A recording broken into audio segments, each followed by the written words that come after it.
दोस्तों, कुहू और राजीव के प्यार में अवधेश बन गया है विलेन। जी हाँ दोस्तों, सीरियल तो से नैना मिलाई के आने वाला इनकमिंग एपिसोड में बहुत बड़ा धमाका होने वाला है। जैसे कि आप सभी को पता है, राजीव जो है कुहू को दिलो जान से चाहने लगा है और कुहू से काफ़ी ज़्यादा प्यार करने लगा है।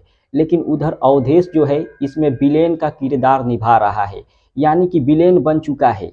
वो नहीं चाहता है कि राजीव कुहू से प्यार करे, कुहू से शादी करे, क्योंकि अवधेश जो है मौसी को पहले ही बोल चुका है कि हम कुहू से प्यार करते हैं और शादी भी करना चाहते हैं कुहू से।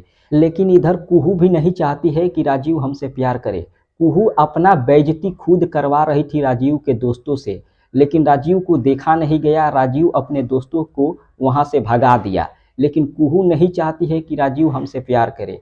उधर अवधेश जो है नहीं चाहता है कि कुहू से राजीव प्यार करे, यानी कि कुहू के प्यार में अवधेश विलेन बन गया है।